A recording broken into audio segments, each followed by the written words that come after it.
What it is, everybody. I'm doing a different kind of show today. Oh, I haven't even tweeted it out yet.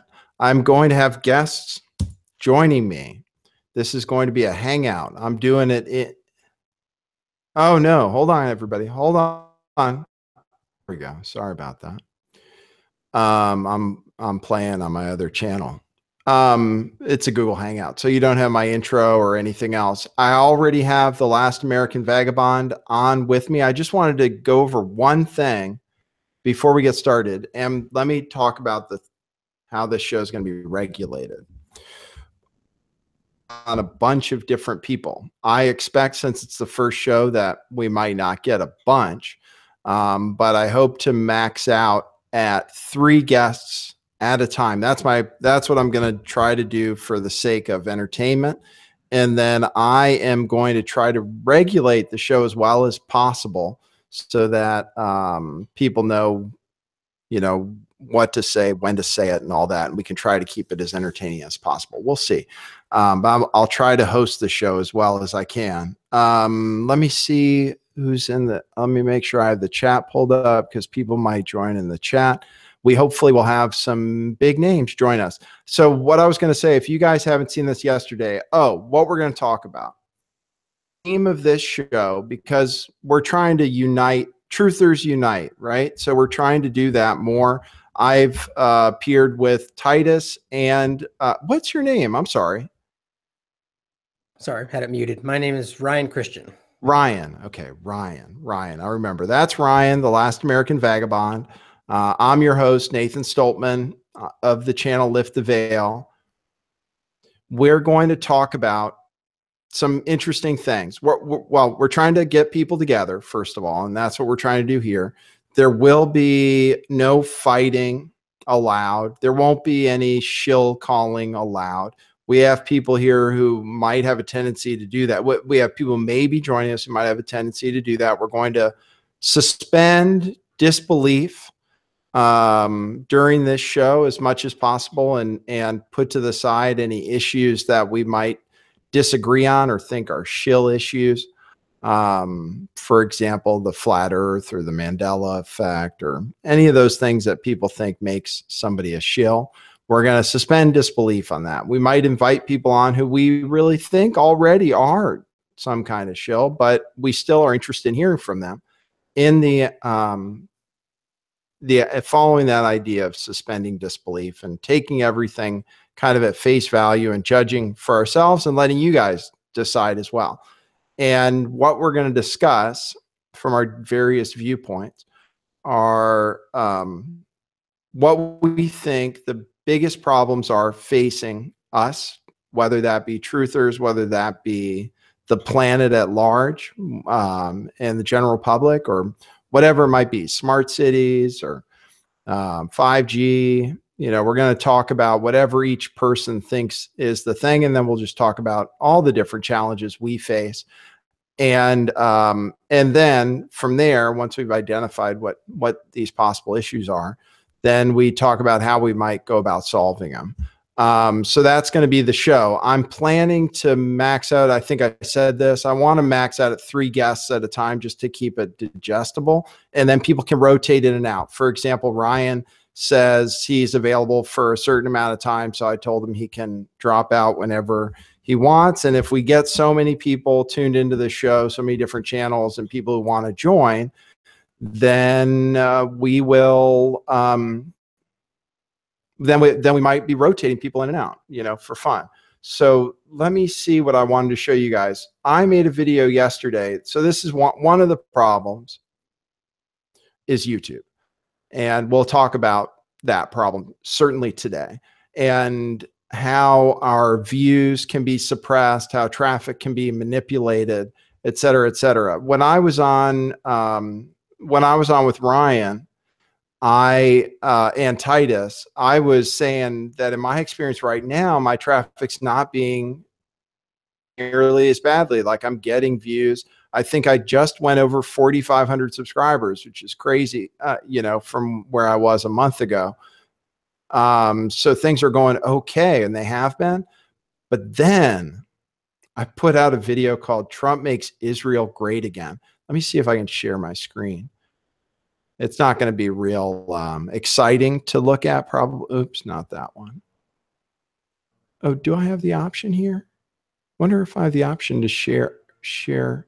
Oh, it looks like you don't have the option to share screen when you're doing a Hangout. Okay. Well, I believe it's on the green.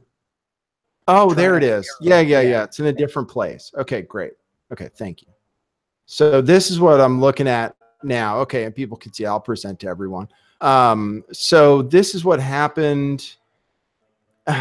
If you guys can read this, you can see that when I do my live show or when I do the live video, it spikes, and then afterwards it goes down pretty quickly, but then should level off, as you can kind of see here. Then in the middle of the night, traffic drops down. Anyway, I did this Israel thing, and I had a spike from another video, but then you can see all my traffic is down. But look at this in particular, this traffic for this Israel video, which was talking about Zionism and stuff. I mean, I don't know. See that? That's pretty blatant. I mean, it's you can see that. I mean, this happens with any main topic, like anything that we can recognize across the board, actually, on either side of the fake two-party system. You know, people talk about certain things and it gets shut down. Sorry, I have a leaf blower outside. we just had the same thing with the video we just did with you and I, and it was, you know, it's obviously on a smaller scale. I don't have as many subscribers on YouTube, but I see it every single time with view counts, like where it just gets frozen up, and you know, where it's not like you actually the one that showed me about the real time versus you know the what it's showing you, but I can actually see it sit there even though we're getting likes and comments, and it just doesn't change. And you know, I think that's to intentionally keep it there so people think that it's not getting viewed. So you know, the kind of group think, people tend to avoid things they don't think are being looked at. You know? Yeah. Well, that's it. And I'll show this thing again. Is that in some cases, from what I understand from kind of some insider information, is it'll look like this. And Titus said something about this too, is that damn, I only get leaf blowers on Thursdays. They're usually earlier. That's really loud, huh? Oh, no that worries. It might show this number of views, but it actually is ranking and getting way more views. That can happen. I've had a video that stopped counting. Basically, it does like, it does like a stair step down and then gets down to where it's just nothing, basically, like no traffic. But this video that said it had 30,000 views apparently had over 500,000 views. It's just that then when people click on it, it doesn't register, their like doesn't register, and maybe their comment doesn't register. But Israel is out. I was going to make a video called Israel Censors YouTube. I guess I shouldn't be surprised. So I guess that brings us to the first maybe problem, which is YouTube. So if this is going to consistently be a problem, if this thing, however it works, basically doesn't allow us to get subscribers also, however it works, because if you get more views and it doesn't show the views, it also doesn't allow the subscribers to join. What are our solutions? What do we do about that to either to get the word out or to change completely?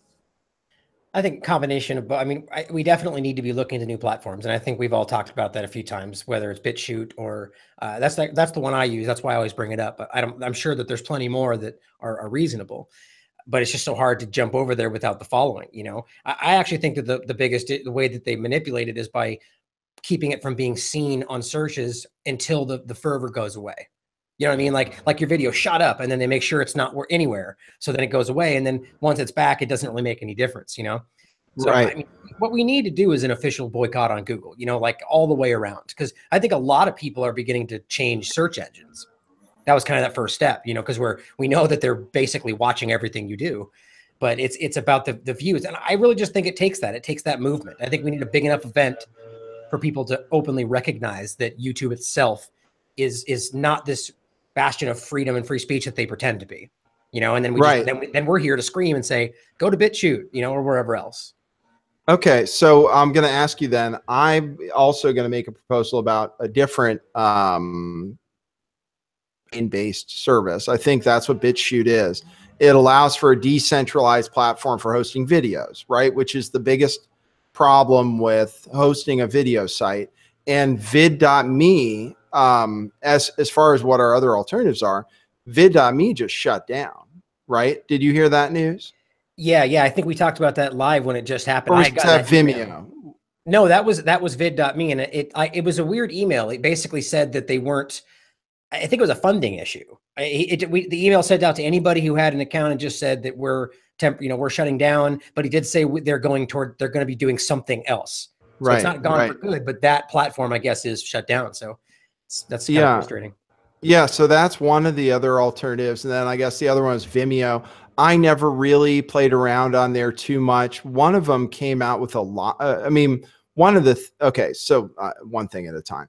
So it shut down. It said it couldn't make money, basically, and that the issue of hosting all these videos is an insane thing to do and costs a shitload of money.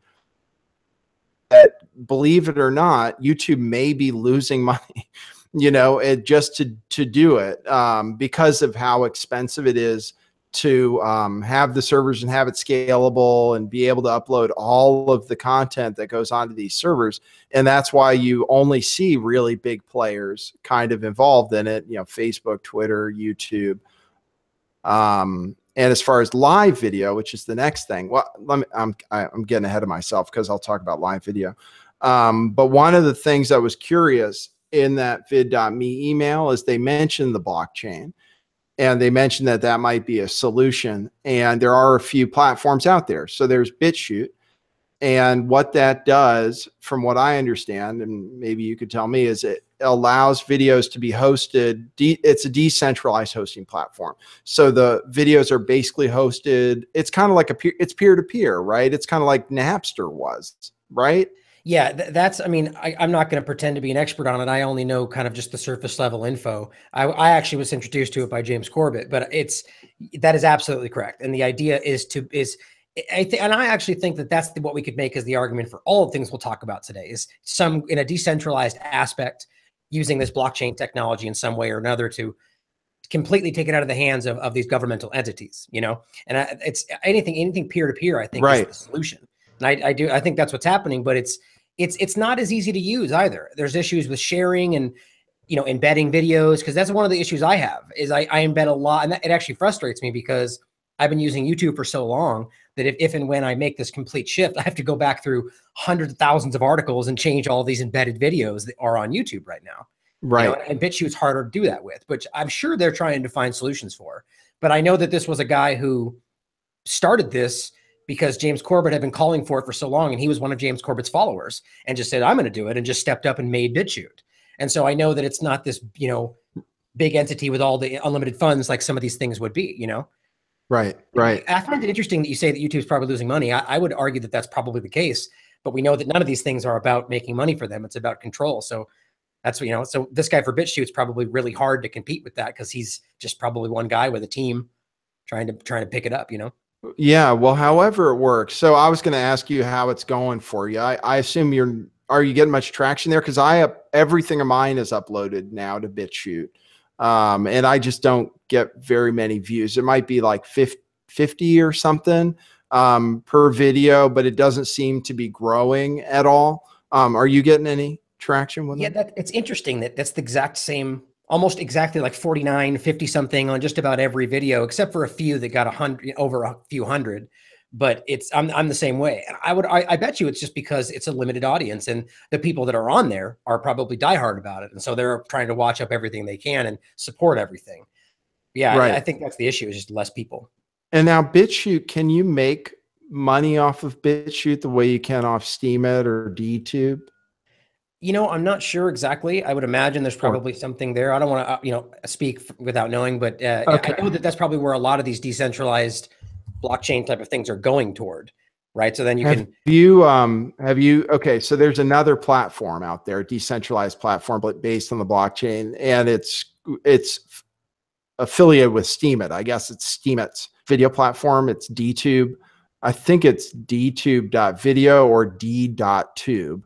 And I'll show people what BitChute looks like so they can see. So we're talking about potential solutions to the YouTube problem. BitChute is one of them. Like Ryan said, James Corbett on there and basically, I guess, came up with the idea in a certain sense. And then there are certain people who are taking advantage of the platform. And well, I don't know about taking advantage of the platform, but getting in there early. And Molyneux, you can see right here, Tim Pool, like you can see right here, they're showing up on the first page. The only thing is Tim posted this video 2 minutes ago. It's got 1 view. Steph Molyneux posted this video 28 minutes ago. It's got 23 views. I don't know. Like I said, I'm on here because I think if these things do take off early, because then you can get a foothold and you know, you're going to get ranked based on how many people watch. And if you get a number of followers and they watch automatically, then you're going to rank near the top when other people are just coming over to the platform. So I think it's worth the investment, even if it doesn't seem like it's paying off at all, because I think this blockchain-based peer-to-peer stuff will take off. And just to show you guys how it looks on there, this one, you can see it's in the popular tab right now. They have a trending tab also. We'll see how the videos play. It's a little different than YouTube, but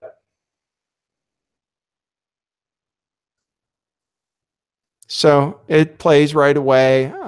You can see it's coming off of 4 peers right now. Similar to Napster, if people remember Napster, from what I recall of Napster, you know, you have a certain number of peers hosting it, and you're able to pull it in. Tim has 233 subscribers. Let's see if oh yeah, cool. See what I'm doing on there. Yeah, it's interesting though, because you would see these videos for both of them. Stefan or Tim would probably be, you know, 50 times higher than that on YouTube. You know, so it's like absolutely. But I definitely agree that we need to get over to these regardless. You know, that's just the first step. Like even if we're getting 50 views, continue to funnel people over there. And I actually try to use BitChute when I share things as much as possible. Man, I don't know why I'm having trouble with your connection. Are you still there? Yeah, I'm still here. Oh, okay. Go ahead. Say again what you were saying. Oh, just that, you know, that I said it's important, like you said, to get over to these regardless, even if we're getting 0 views. Like we need to start setting that precedent, especially us in the independent media. We need to start going over and sharing them there. And, you know, I still do both. I mean, clearly we need to, you know, we need to reach the people still. So I still put it on YouTube, but we have to start doing it nonetheless. Otherwise, we're never going to see that change. Right. Well, and this is promising. I mean, I said 50 views. I mean, a lot of these have 15 or 25, but a lot of them are longer videos too that people probably aren't watching on platforms like this. But I do have a video, the one about Benjamin Fulford, David Wilcock, Robert David Steele, 613 views. I didn't even know. Pretty cool. Yeah, that's pretty good there. Yeah, so there are a few views on there. Now, BitChute, because of that, I don't understand how I could ever make money from it. So you don't get many eyeballs and you don't make any money. I am bullish on DTube, which is d.tube. And that, like I said, it's affiliated with Steemit. This is what DTube looks like, everybody. It is rather primitive. Go ahead. Are you able to upload longer videos? I think when this first started, there was some kind of a limitation on the length. Am I incorrect on that? And I think the length and the size of the file. Yes. There's no limitation that I think they say anymore, but man, the platform was shit. I mean, I would try to upload a video and it would look like it went all the way through and then it would just stop. And then you'd have to go through that process a number of times. And the upload process was pretty opaque. That's why I gave up on it. I mean, yeah, but it's working better now. Okay. And you can make money. That's the thing. If you look, like Eurosol, this is a person I follow is pretty cool. But you can see other YouTubers like Luke We Are Change is on here, and he's got a great following. He makes like $100 a video, and that might be, and they pay in crypto. They pay in something called Steam dollars. Oh yeah. Suddenly surged from about $2 a coin to over $6 a coin. Yeah, it's very interesting, actually. I think we just mentioned cryptocurrency in another video. I think it was with Titus. And honestly, I've been aware of it for a very long time. A former writer of mine, Tim, actually left to completely pursue cryptocurrency, and like he's about to become, well, I don't want to speak on it, but he's doing very well for himself. And I just recently, actually like last night for the most part, found out that I've known I've had about $500, $600, $700 in Steam over on Steam it. And I finally just transferred it over and bought a bunch of Chainlink, which is a new thing going around right now. It's kind of I'm very inexperienced when it comes to cryptocurrency, which I'm trying to get better at. But that's a lot of revenue right there for simply just sharing your content, which it shows you how much Facebook and them really make off of you just pumping your information out there. Steam, it's a huge one. I think that's something that we should all be doing. Yeah, it's pretty amazing. I'll go back to showing what it looks like. I mean, the thing is once you get a following, which is the hard part, you have built-in money. Like I get, for every post, I get about $3 somehow from the people who follow me, and however much influence they have with their tokens or whatever. When I upvote somebody, it gives them 1 cent. But from what I understand, if you're a big time person, you have a bunch of this influence cash or whatever they call it, Steam power, then it could be $1 for your upvote or maybe even more. And that's what I assume I have going on with people following me. But I mean, shit, that's $3 more than I ever make on any video on YouTube. I've never been able to monetize anything. So it's amazing to me. And then, yeah, I cashed out. I had 91 Steam dollars, which I assumed were worth $91. And I went to cash them out, and it was worth like $260. I got Litecoin with it. And I'm really into crypto, and we'll talk more about, and because I think it is one of the solutions to one of the problems, and kind of DTube is emblematic of that. And then you post to Steam also is the thing to do. Let's see, if anybody's out there watching the show who I invited to the show, please feel free to join. You have the link. So this is how things look. I might as well show you guys what things look like on here. It's pretty similar. But it seems like there are more people. Wow, that is crazy. Yeah, wow, those fires are crazy. I did read. You think that's geoengineering or what? Yeah, it's really interesting. That's one of those kind of highly disputed topics going around, based off even the previous kind of wildfires. But I saw people that reported, like people that were on Facebook as well, people that knew actual firemen that were there. They're reporting that the things they saw afterward there was no way it could have been just fire, is what like firemen were saying. Really? So that's interesting. Yeah. Like, people say direct energy weapons, or, who knows, geoengineering, it could be caused by geoengineering. I actually think that there probably is to some degree a hand involved, whether that's accidental because they don't know what they're messing with, or maybe they're just trying to do things like that. I mean, and that's total hypothetical. I have no idea, but it's, with everything we know today, it's kind of naive to just immediately dismiss something like that, Yeah, no kidding. Hey, we have Steve Outtrim joining us. Let me get you in, Steve. Have you been following what we've been talking about? Can you hear me? Hello, I can hear you now. Have you been following what we've been talking about just now? We were just looking at the fires, but we were also talking about DTube and BitChute and a little bit about crypto. Yeah, definitely. I mean, I'm a huge fan of Steemit. Titus Frost was actually the person that got me onto Steemit from his recommendations. And, I like the idea that content is really the new mining. So you can use all this electricity on your computer trying to mine Bitcoins and other coins for the blockchain. It's really quite inefficient. Well, you can do what you guys are doing, create content, go live, record it on video, and then put it out there, and it sits on the internet forever. And some of this content today, maybe it only gets 20 or 30 views, but who knows, like 30 years in the future, you could be talking about something that comes back as like a huge historical story. And kids at schools all around the world go to look at this video and watch it. And the point about the blockchain is it lives forever. So if you can set up this kind of economic engine right now, where from one video you're making a few cents or a few dollars every year, and then you have the capacity to produce thousands or tens of thousands of videos. If you look at that over a time frame of like 20, 30, 40 years, potentially you could be doing really, really well. Yeah, and what you're talking about. Let me stop screen sharing. And what you're talking about, and sorry, audience, if you're getting the same kind of glitching as I am, and the audio problems there, it sounds like it might be clearing up a little bit now. It's coming from you, Steve. People are saying it's like this. It's glitchy, but I don't think it's my connection. Anyway, what you're saying about it being there forever. Makes Steam kind of unique and DTube kind of unique is once you post it up there, you can't edit it or anything because it's been added to the permanent record basically, and it can never be censored, be taken down. Is that my understanding of how it works? Well, on Steam, it's after you post out there, you can go back to it and edit it and add things and things like that. So it's not actually a perfect record of information. And, I think there is a need for a product like that. I have a few ideas about that. But, it's an alternative to WordPress or to Reddit or even to Facebook. It's basically a publishing blogging platform, but you don't have to worry about it being fancy. Anyone can use it.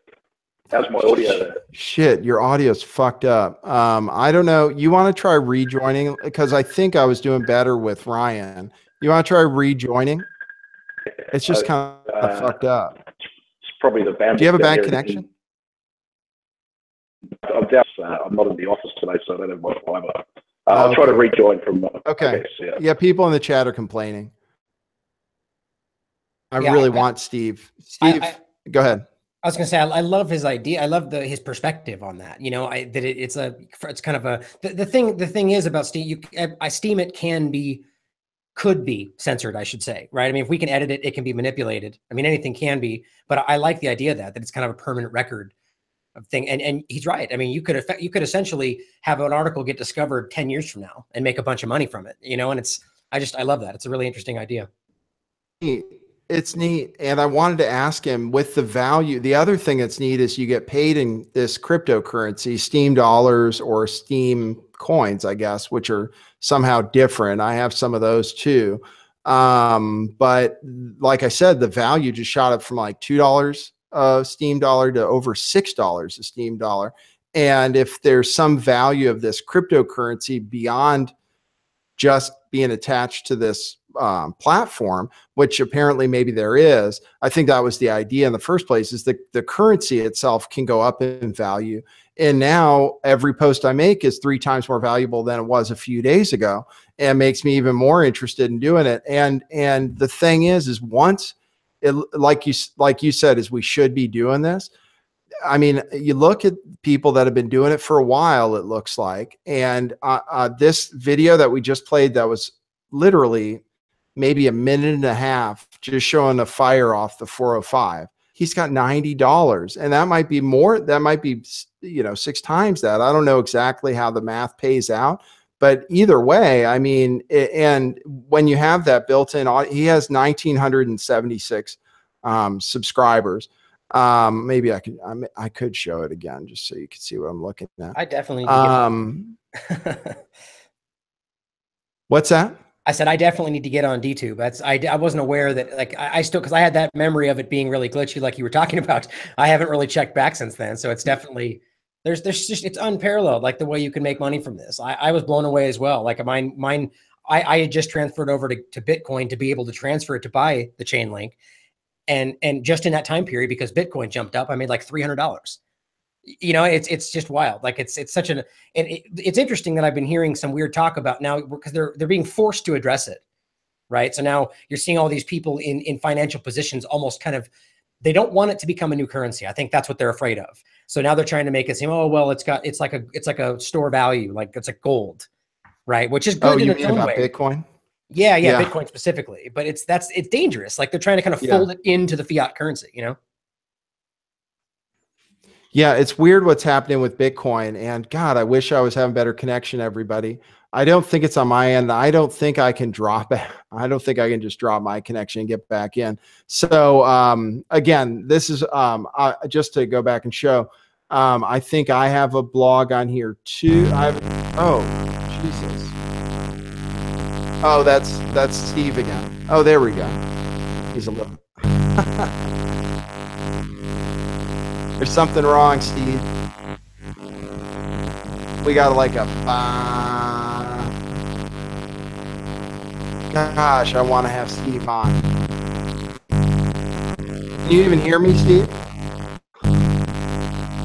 I got to hang up on him. Steve, oh man, I'm seeing Phil clear up. Damn, that sucks. Is there any issue coming from my end? Because I can try and rejoin as well. No, you're a little glitchy, but it's nothing like his. You could hear what was going on with him, right? Oh yeah, that was pretty weird. Yeah. So anyway, that's DTube, everybody. And the way we can do it is you get on Steam it, Ryan, active on there, because I didn't know to do this and stuff. And then we start following people, and then we just need to re-steam each other and get each other in front of each other's audiences and stuff. And if we have enough people doing that, I mean, it's really a team effort on Steam. So you want to leave comments on other people's videos and upvote other people's videos. But you can see Titus, pretty much everything he does, he gets something like, he's got, $14 on this thing. I get, like I said, usually 3 or something, or sometimes a little bit more. But oh, there's Titus. Right, nice. Hey, Titus. Hey, what's up, guys? Hey, I just am on. I was just showing your article here on Steemit. We were just talking about Steemit, and I had Steve Outtrim on. Oh, he's joining again. Oh, he's not buzzing this time. Steve Outtrim said you told him about Steemit, Titus. So I was asking you. I made a comment on your Israel video. My Israel video got pummeled after it came out. They really fucked with the numbers. There, Steve, we don't have the bad interference this time. Okay, yeah. Can you guys hear me? Yeah, I can hear you. You're good. Okay. Hey, tell me, okay, we said hi to Titus. I want to ask you, though, Steve, while we're on the topic, why is Bitcoin, I noticed that Bitcoin, I'm sorry, Steam dollars just went way up in value. What's that about? Oh. No, you're on mute. Just unmute yourself, Steve. You can hear me? There we go. Yeah, perfect. Yeah, so most of the altcoins seem like they follow Bitcoin. So if there's a huge surge in Bitcoin price, the rest of the altcoin market gets lifted along as well. And I think in the case of Steemit, if there was a spike, like when I looked at it last, it was around $1.80 maybe. So I'd put that down to going up alongside all of the other altcoins, but some of these cryptocurrencies may be benefiting from the current slowdown in Ethereum, which I don't know if you guys have heard about, but this thing called Crypto Kitties has basically just destroyed the whole Ethereum blockchain, because it's sort of like Pokemon Go. When that came out and went viral, it was unprecedented load on all of the servers. So the non-Ethereum based tokens, such as Steem, they may be doing okay. There's been a bit of downward pressure on Ethereum, and the other Ethereum-based tokens like EOS, they seem to have been slipping down as well. So it could be related to that. Yeah, well, it's weird because pretty much we're kind of slipping into cryptocurrency real quick, but Steam dollars are over $6 right now. Wow. Yeah, all of a sudden, I mean, it went up in like 2 days. So I don't know what the buying's about. Other stuff, like most of the other altcoins, in fact, from what I've seen, have been kind of down because I think everybody's chasing Bitcoin, which I don't know. And now people say it's about, I don't know. It seems like it's too high right now. But I'm hoping when it kind of peaks and comes down a little, that the other altcoins will benefit from it.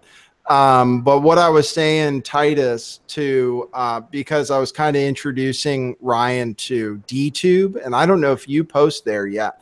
But I was saying how, it's automatic money once you have a following and stuff. And that what we really need to do is all be on there, all have our own audiences, and basically just re-steam each other's stuff, right? I mean, is that kind of the strategy there, is just to team up and kind of support each other, upvote each other, that kind of thing? Yeah, and that's why I've been building up Steam It power for like well over a year now.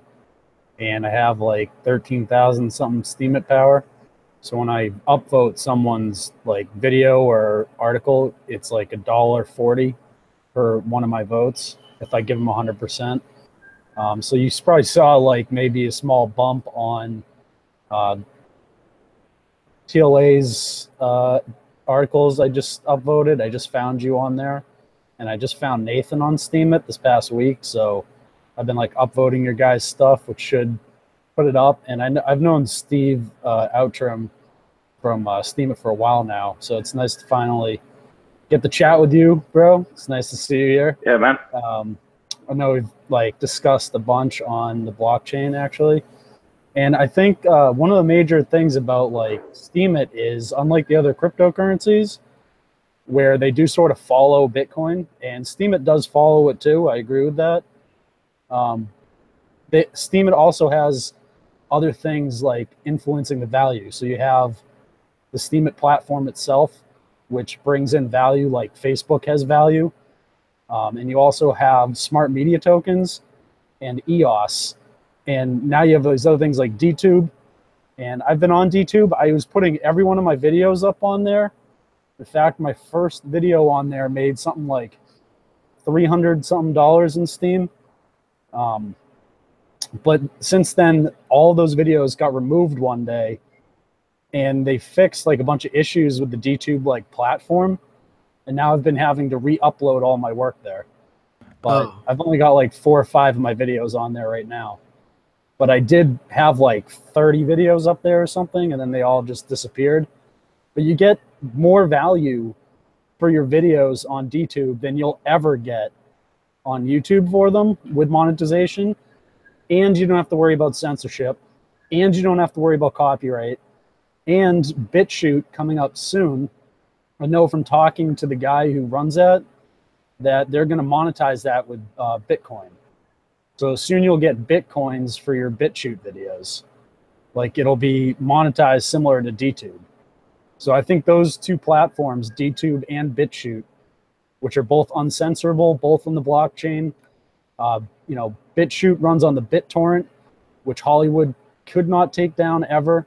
So I think those are really the future of the platform, like the future for all of us. Okay, yeah. What we're talking about, were you still talking to the audio? The audio is not perfect today, but what we're talking about, everybody, is solutions to the YouTube problem.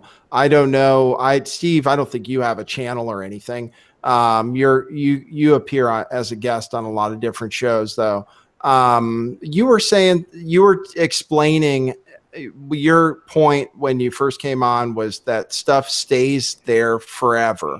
And but you did say, I didn't realize you could edit.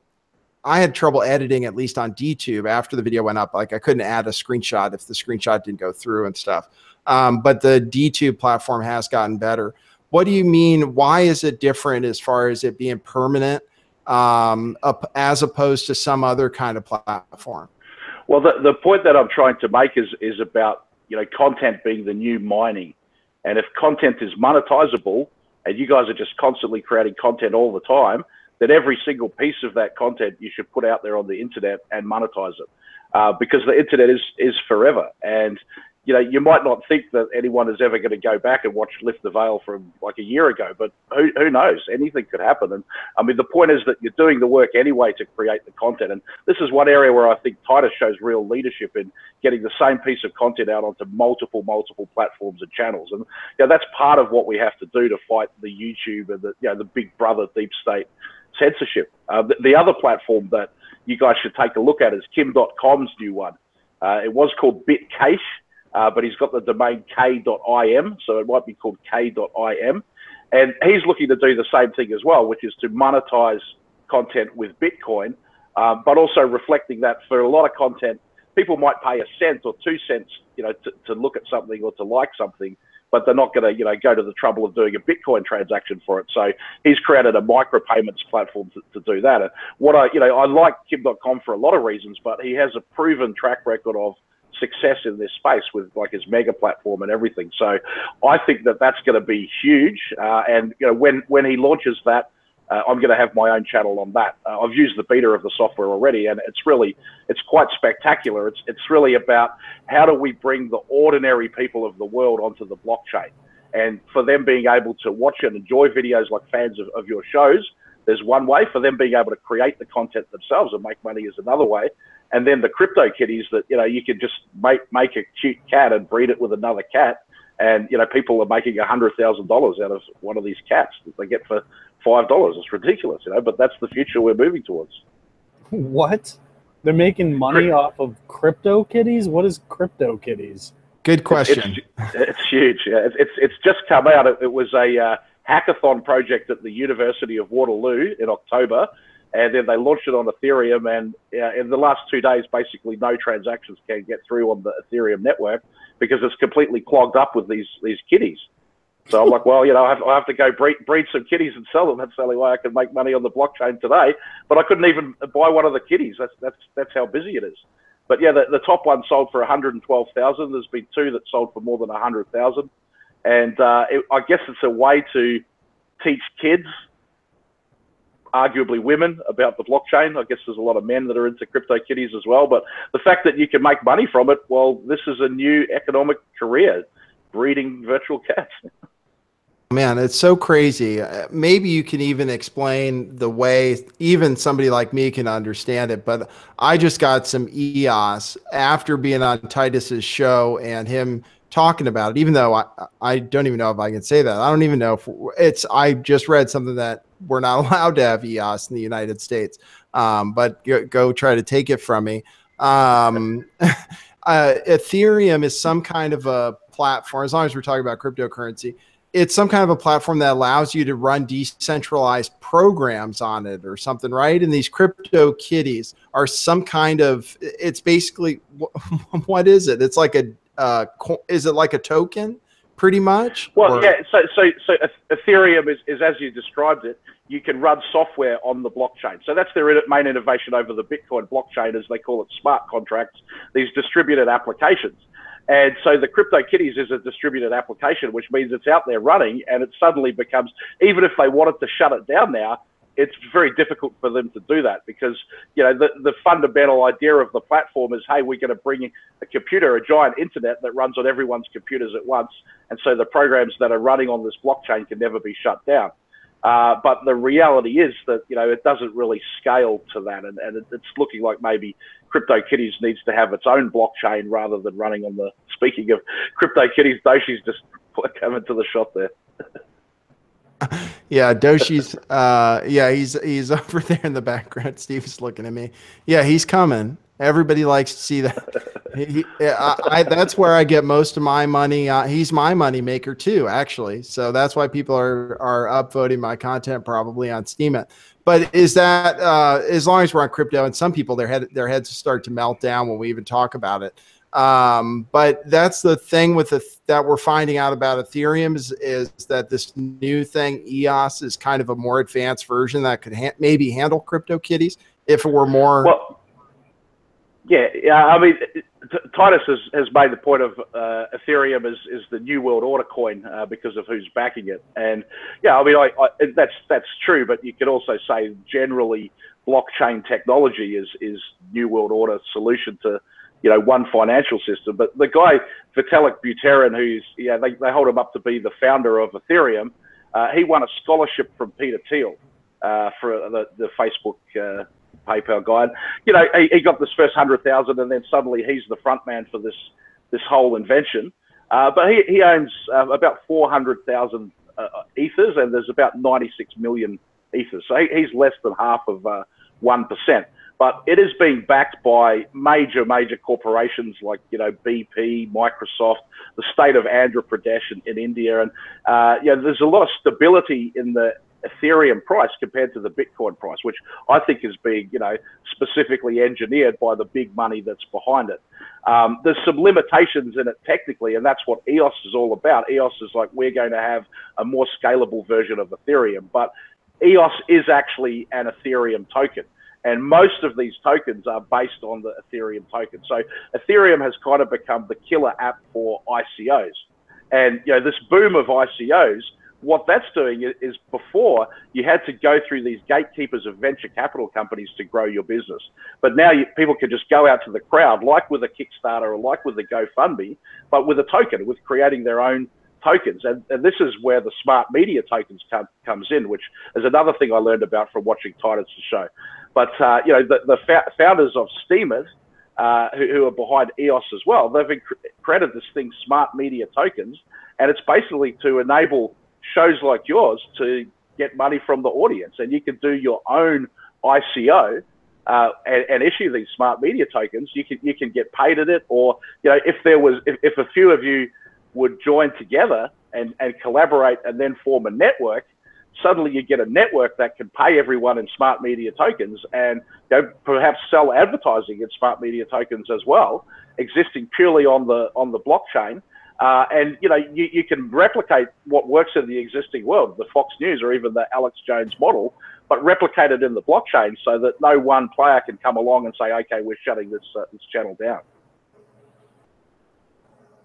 You know, what makes me nervous about this, the entire conversation is that it's, I mean, clearly we can see that there are ways to revolutionize pretty much everything through this medium, through this idea, I should say, you know, but the problem is that the average person today, like Nathan said, it's an overwhelming topic for a lot of people. And I myself, I'm very inexperienced when it comes to blockchain technology, cryptocurrency.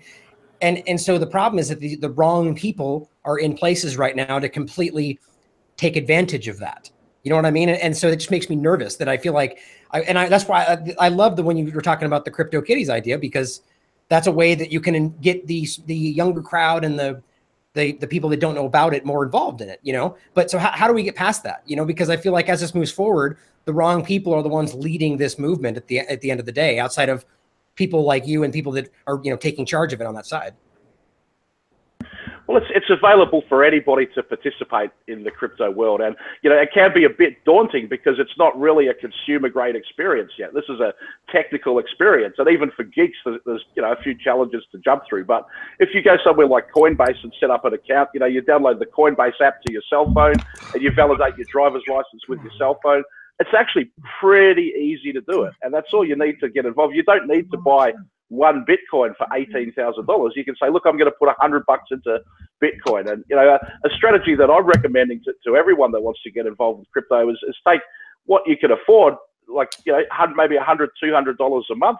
And that's sort of your savings account. And every month you put that into cryptocurrency. And you might say, I'll put half into Bitcoin and half into new coins, or there might be 1 month where something looks particularly cheap. And so you put it into that. But you follow that strategy for sort of 3 to 5 years. It's a strategy of accumulation. You're not trying to trade it or sell it. You're just trying to accumulate it and accumulate the ones that look like they're going to continue going up. Because there's a fundamental mathematical and economic principle within most cryptocurrencies, which is that it's the laws of supply and demand. So the supply is fixed and the demand is growing. That's going to push the price up. And that's what's happening with Bitcoin now. The supply has been fixed for a long time, but the demand wasn't really there. And now the demand is just absolutely exploding. You know, one of the big drivers of the Bitcoin growth is this Sunday, they're going to start trading Bitcoin futures on the Chicago Mercantile Exchange. And so a lot of these issues with Americans can't own a token that's a security or whatever, it seems like there are less issues when it's actually a contract to receive that security at some point. So, you know, this is going to see a lot of big Wall Street money coming into Bitcoin, and the market will be manipulated. You know, we've seen market manipulation going on already in crypto prices. And so the big algorithms and the big Wall Street money, the Goldman Sachs and the JP Morgans and, you know, all these Templar banksters that rule the world, they're still going to rule the world. You know, Bitcoin isn't in itself a fix for that. But what it does enable is ordinary people can kind of get away from their system and take more control over their ability to earn money, to spend money, and to retain money. I'll just end on a quick example of that. The recent Saudi Prince Al Walid bin Talal he came out as an enormous critic of Bitcoin. And, now he's allegedly being strung upside down by his ankles and tortured in the Ritz-Carlton in Saudi Arabia, with potentially 70 to 80% of his assets being seized. Now, if he'd converted his assets to Bitcoin, they wouldn't be able to seize them so easily. Right. Exactly. And we're gonna get off of, I think, unless Titus has something to add about cryptocurrency. I know my audience, half of them at least, can't take it. And they're happy to, that half is the one that's happy to see Doshi every time too. Did you have anything you wanted to add about cryptocurrency while we're still on it, Titus? Yeah, and it'll just be a message to those people that don't want to hear about it, that can't stand it. Well, the powers that be and the market forces are driving the economy that way, whether they want to hear about it or not.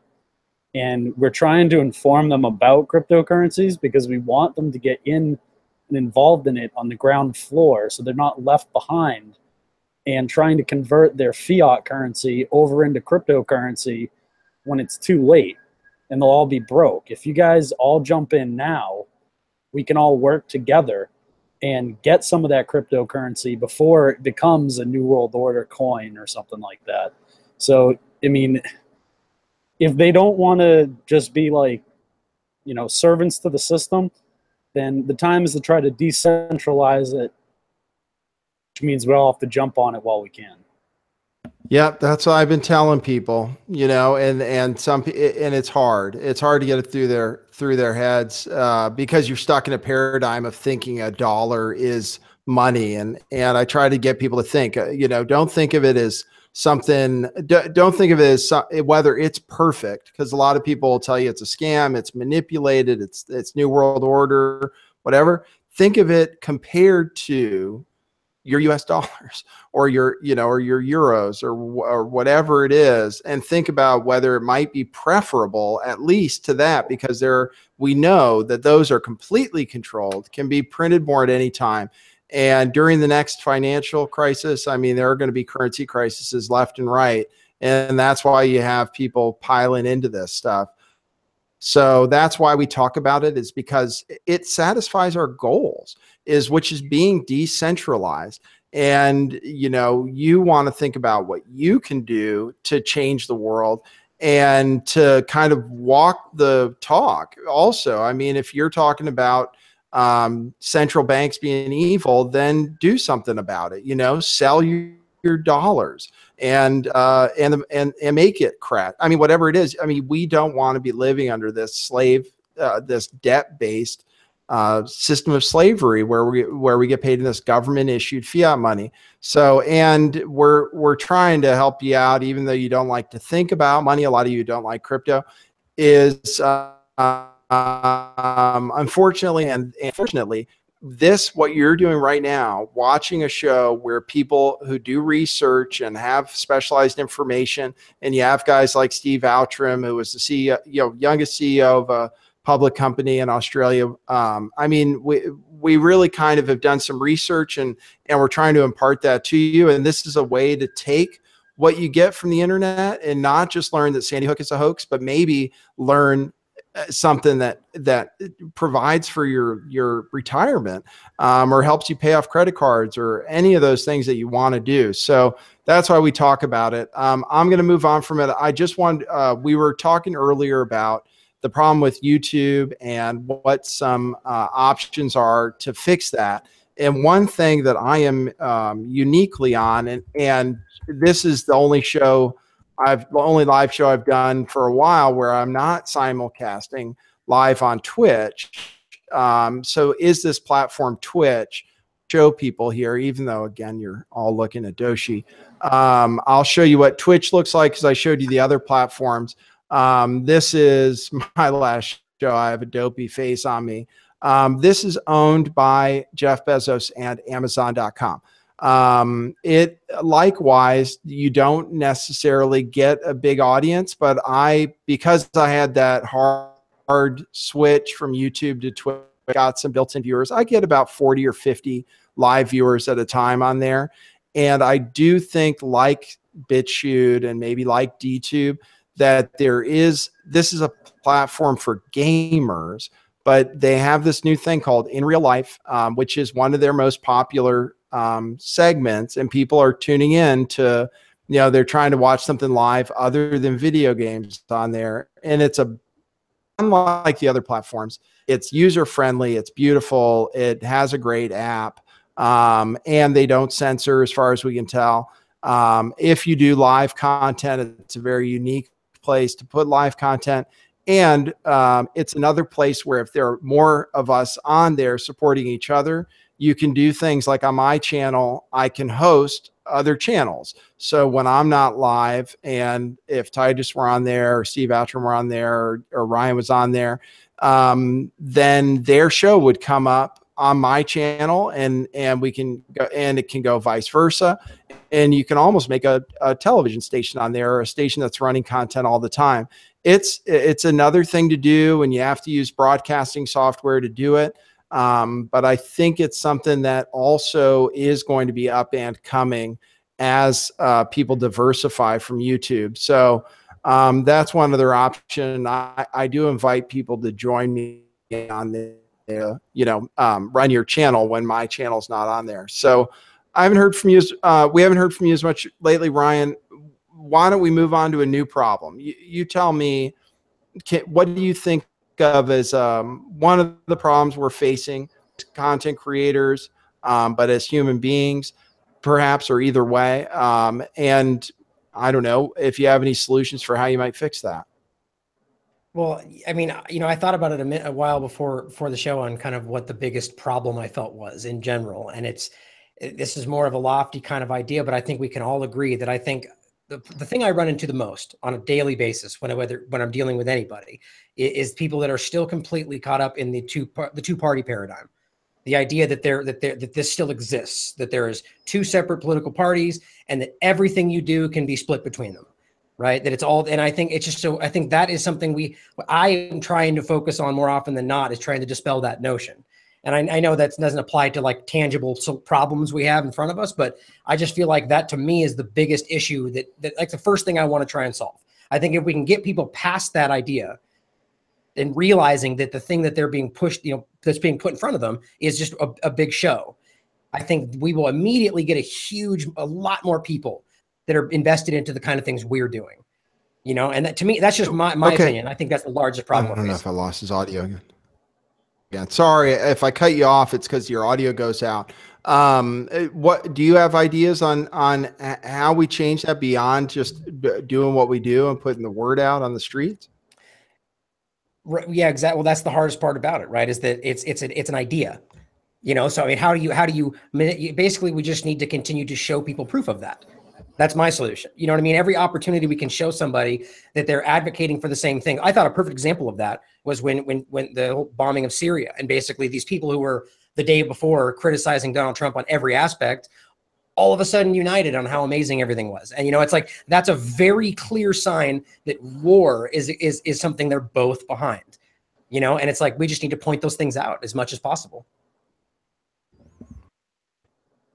Add on that topic, otherwise that's something where we kind of have to talk about it. I think we all, well, actually, you know what, I can ask a question, because we do have one guest here who is on the right left divide a little bit, if I might dare say so, and that's Steve Outtrim, who is MAGA all the way, I believe, and still a Trump supporter. What do you think of that, Steve? Yeah, well, I mean, it puts me in a difficult ideological position, because I'm not a supporter of Zionism, and Trump is pretty obviously a Zionist. But, the way I live with myself at night is I don't think he could have become president if he hadn't cut a deal with some incredibly powerful group with the power of life and death over even presidents, So it's sort of a trade-off we have to get in order to have, death to the TPP and a lot of these other crazy deals. It looks like we're not going to have war in Syria. There's a lot of bluster going on, Israel and Saudi, and we're going to go get Iran. I've seen this my whole life, 20, 30 years. They're always saying this. And what does it lead to? It leads to massive arms deals. It doesn't really lead to, they have proxy wars or whatever, but there's a greater Israel plan, And there's no point talking about Republicans versus Democrats when all of the people in Congress have signed on to the Greater Israel Plan. So, you know, democracy is an illusion. We're all basically lackeys of this state. What's the solution? You know, possibly have some more political parties in the existing system, but the existing system is so broken and corrupt, I don't think you can do anything. So the best solution that I've heard in years was on your show, Nathan, which was Vin Armani talking about agorism, and that we can just use these technologies like Steemit and DTube and the blockchain, you know, to live in a system where we don't have to interact with the existing system at all if we don't want to. We just sort of rise above it and disappear from it. How do we do that? I might as well ask. And again, sorry guys if it cuts in and out a little bit, so we don't hear every word. But agorism is the idea of basically just kind of declaring your own sovereignty, I believe, which is something I talk about sometimes, as much spiritually as otherwise. But how do we do that practically? And you heard Vin Armani, who would be interesting on this show. It's just he's busy with his other career, which I'm sure we all would like to be able to do. What do we do to do that, to break away and to really, it's just to not participate basically in the system? What are the ways beyond cryptocurrency, which I think is probably number one in my mind, but are there other ways we can do that? Well, I would say travel is enormous. Like get a passport. And I don't know what the statistic is today, but the one I heard was that 25% of Americans have a passport, which, I mean, I grew up in New Zealand and we're at the other end of the world. And for us to go anywhere, we need a passport and we need to travel. So it's quite a common cultural thing down in New Zealand and Australia that when people finish high school, they go for like a year or so backpacking overseas before they start college. And that gives people a really amazing, you know, grounded basis. And even just to get out of your state and travel around the rest of the country a bit. And this is particularly for Californians. I've been to 43 states of the US, and America is not like California at all. And all the people in California think that America is exactly like California. So just get out and see the world, and you realize that you don't have to be so set in your old and traditional ways of doing things, that, you know, there's the whole wide world out there, and people don't really know the answers, which means just be yourself and chart your own course. All right. Oops. Okay, great. Titus, I haven't heard from you on this one. You're going to be different. You're like me. You don't like Donald Trump, I think, because he's a Zionist, or at least you're not 100% behind him. And I think we're both critical of these alt-right figures who are maybe planted in there. What do you think is the way that we break beyond the right-left divide? Well, one of the biggest problems we face, and we all talk about all the time, is the mind control, which in this case would be soft mind control, also known as information control. And, you know, if we really want to break away from the left versus right thing, the system itself has gotten so corrupt that it's going to be very difficult to do that without a full system reset. And fortunately, the US Constitution does grant us the ability to do that. If you look up Article 5 of the US Constitution, you can invoke that, which we'll call a constitutional convention, and you can fire the entire federal government and then go back to a constitutional basis and then re-elect everyone based on that. And then we can get rid of this ridiculously overgrown, completely corrupt federal government and replace it with something much smaller that actually adheres to the Constitution. Now that's like a massive, you know, step that we would have to take as a country, and it would lead to, you know, various different problems, but those problems would be far less than what we're dealing with. Sorry, I'm at work. Titus has a real job, which we appreciate here, since we're doing our show out of our dad's garage with our cat. But we have ideas for that, to get away from that too. How hard is it to activate? You said Article 5 of the Constitution lets us basically replace the government. What kind of a movement would it take to make something like that happen? Are you still, you can still get your saw? Yeah, sorry, the air compressor's off.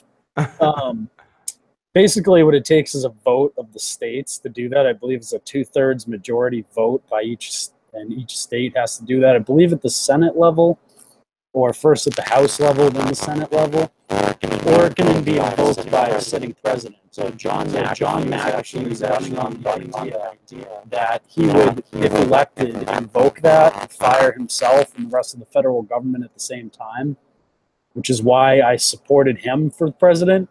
Not because I want that crazy guy in the office, because I don't want anyone in the office. You know, I'm an anarcho-capitalist. I don't even believe in having a government, but if we're going to have one, it should at least adhere to the law. And the law in this country is the United States Constitution. Everything else has to adhere to that. And our government doesn't adhere to that at all. The admiralty law system they've set up doesn't adhere to that at all. And unless we invoke Article 5, I don't see any other way to get back to the Constitution in this country. The government's just grown too corrupt and too big. I agree with you, and I'm always glad to see, like, a lot of people say, you know, the country was founded by Freemasons, and you know, it's in the Constitution and everything. But I'm one of those that thinks the Constitution is pretty good. You know, if we have to have a government, and there are a lot of arguments for reasons that we should have a government, and I could give a lot of reasons why I think the system, the way it was set up, is pretty good. It's just it requires participation.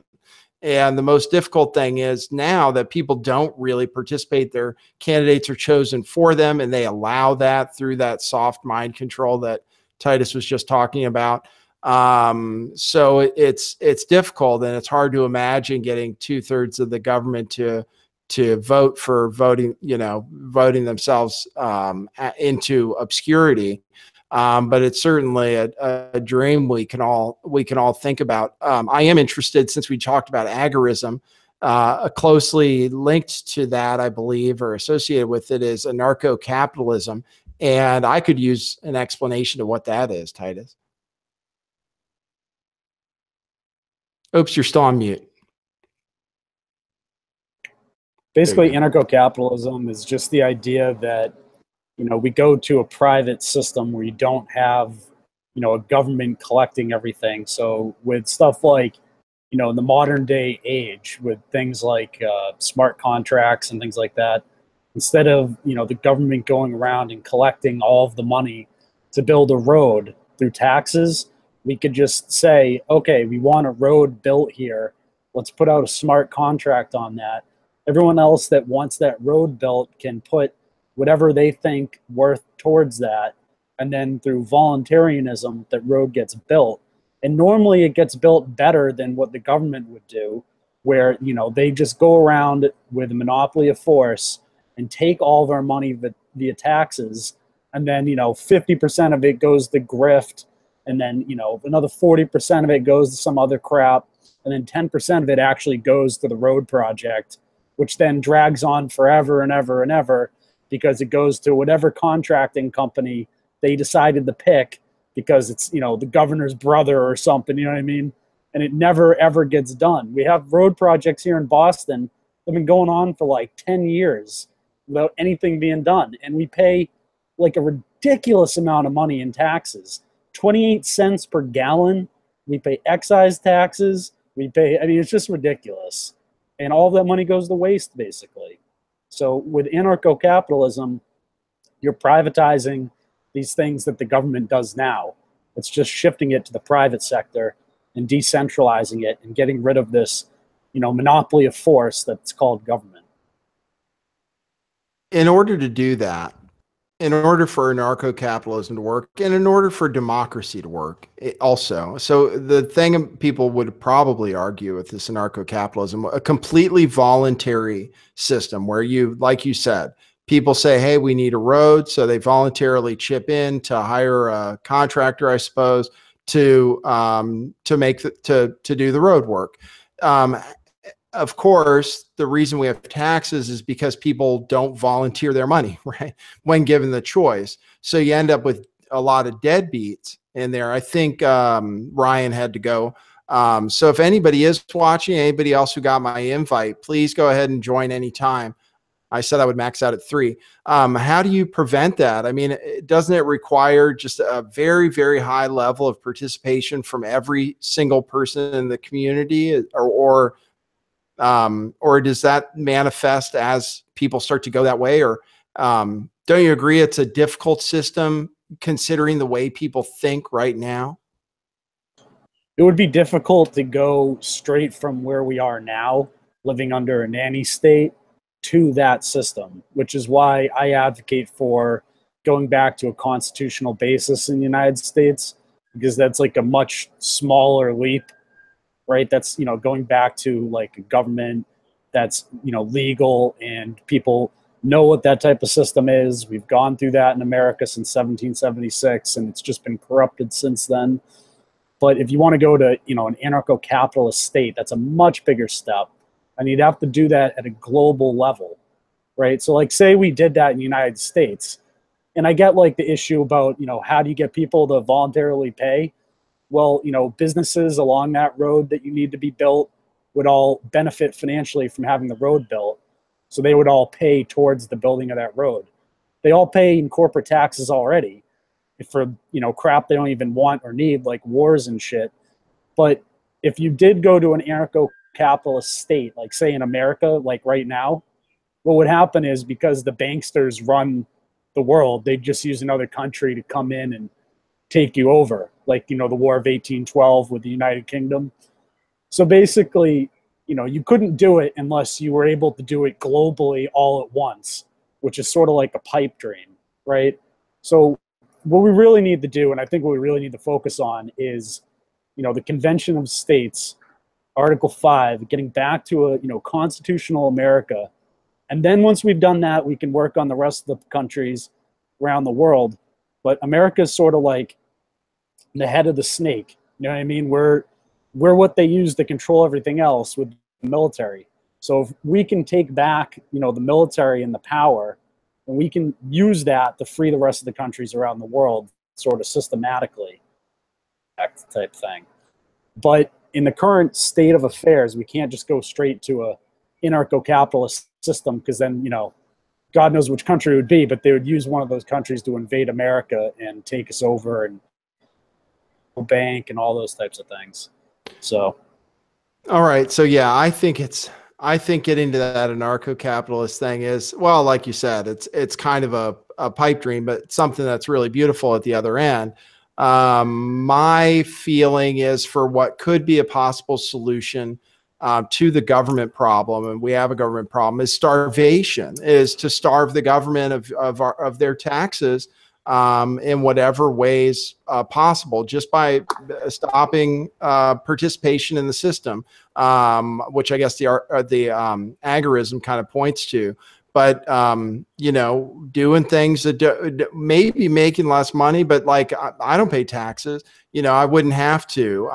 It would all be write-offs and stuff, and I wouldn't have enough money that I would need to. And people say there's no law that you have to anyway. It's more cheating on your taxes. If you have a regular job, you don't have much choice. But the ways, you know, doing things for yourself, doing things in cryptocurrency, maybe, and not necessarily in ways that are illegal. But for example, I think with cryptocurrency, they can't tax you with capital gains unless you actually sell it. And I don't plan to sell any of my crypto. I might change to other kinds. But I think the system, ultimately, there isn't enough to support it. And in fact, just naturally, with the coming economic downturn, I think they are going to be starved, and we have an insolvent government, and the system will basically collapse under its own weight. And it's going to be chaos for sure. But I think the reset is coming, and I think there will be a chance to establish some kind of new world order, and it's just a question of who does it. And probably the people who are able to do it are the people with all the gold, and gold is now Bitcoin. And so that's a chance for those people who have those philosophies. You know, I was just thinking, what if if people say, oh, they're going to regulate Bitcoin? And I say, well, maybe. But first of all, if they do that, they can't regulate every cryptocurrency. I don't think. People just switch to something else or something else. And And once you start dealing in it and you start getting the concept of it, you don't want to deal with any other kind of money. You don't want to deal with fiat currency anymore. And so, but I was thinking, right, let's say they try to pass a law completely outlawing Bitcoin or something like that. It's going to take them a while, first of all. And when they get there, you have guys like the Winklevoss twins who are going to be coming in lobbying Congress with the same bait that everybody else had, which is money. And they're going to have money and power behind them because of this cryptocurrency to be able to maybe make a change in favor of maybe the kind of ideals that people like us have. So not to go back to cryptocurrency, but besides calling out the alt-right shills and doing the things we do on our show and trying to shake up the paradigm, which is, I think, what we try to do, maybe less Steve, because he likes he likes the guy in charge right now. I don't like the government, period. And I'd like to see it starve to death. So, Titus, so now I think we talked about the right left paradigm. What do you think, if you had to pick a problem that you think is really important right now and that we could maybe try to solve, what would it be? Well, I think right now with all this stuff going on with Hollywood, you have everyone sort of focusing on the sexual abuse. I think it's a good time to, highlight the pedogate stuff just so that we can possibly get, some arrests for that. And one of the only things about Trump that's still a positive is the fact that I thought he was going to arrest Hillary Clinton. And I thought he was going to arrest John Podesta. And I thought we might get an investigation of Comet Ping Pong acknowledged publicly and privately.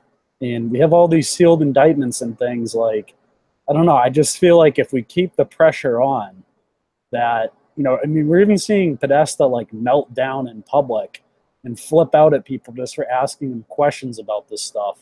So I feel like if we keep the pressure on with Pedogate and Pizzagate and all that we might actually get some sort of justice for that. That's why I've been focusing on that for months. Just because I think that's the most pressing thing, because it's about abuse of children. And it's something that I think we could actually possibly see, maybe even a limited hangout of arrests. But still, a limited hangout of arrests would be better than nothing. You know what I mean? So. Right. Well, and I think, do you think then, I think everybody, that's the great thing about sexual abuse, especially sexual abuse of children, is that nobody's for it. Even the bad guys are going to at least say they're not for it. But everybody has an emotional reaction to it. Most people of a certain age have children themselves and can't imagine someone doing that to their own children and want to make a difference. So it's definitely a way to mobilize people more than they would be necessarily on other topics like chemtrails or something. Do you think that we're making do you think some people think the arrests of these high profile figures for sexual abuse or sexual misconduct, I guess you could say in a lot of cases, is a smokescreen for child abuse, and that they're trying to distract away from it? Now, my personal opinion is that's not the case, and that this was some sort of natural outgrowth of some kind of change in the consciousness, and the mainstream media, for some reason, who I don't think we can argue that Trump is in control of, decided to start outing people, and it caught fire. And now, and for some reason in this time, people believe the victims of these deviants, I guess. Although in some cases you might think that people are getting worse punishment than they deserve for behavior that way. Maybe wasn't that bad. Maybe some people will say that. Some people argue that about Roy Moore. Some people might argue that about Al Franken. Some people say it's guys being guys. But I tend to think differently, and I'm wondering what you guys think. I tend to think it's not a smokescreen, and that maybe it's a stepping stone. If people are accepting one kind of victim of sexual abuse, more adult victims, maybe they'll start to accept things like what Corey Feldman is talking about, and maybe some other people will come out to call out people from Hollywood or other circles for that kind of thing. Do you have an opinion about that, Steve, about where we're going with stuff and the child abuse stuff? Sure. Well, you know, I think what we saw under the Obama administration is, you know, Hollywood really pushing the sexual degeneracy, you know, pushing pedophilia, pushing incest, even pushing bestiality. And where does it all stop? It really went unchecked. And what we're seeing now is that sort of stuff is starting to be checked. And I don't think that this is a coincidence. I think that this has all the signs of a systematic takedown. Now, what kind of system could take down so many sexual predators at once in a one-by-one fashion? Well, you know, just a theory, but the NSA would have access to that information, what these people have talked about in their most private conversations, phone calls, everything. And, you know, if these people had ever spoken about being abused by a powerful figure, that'd be logged in a computer somewhere, which could be used for something like this.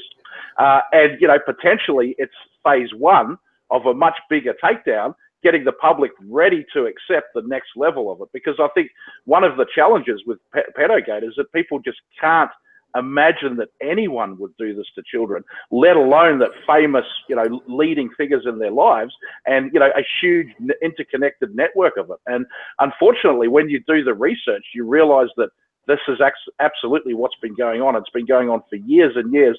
People as high as the Prime Minister of Great Britain have been caught, you know, and not just one Prime Minister. And the same, like Dennis Hastert was the Speaker of the House. So this stuff is very real. You know, as to is the whole Q thing a LARP? Is this just a psyop to wear us down? I'll point you to John McCain's ankle boot. Why did that ankle boot change? Is it because he's got brain cancer and he just doesn't think very clearly, and none of the other people around him thought to point it out to him? Well, why was he using a different arm on the cane? You know, so it's much more likely that he's got an ankle bracelet. Hillary Clinton seen in that same type of boot as well. So there's something going on with these sealed indictments. There's something going on. There have been a lot more pedophile and sex trafficking arrests under Trump. You know, that's a fact now.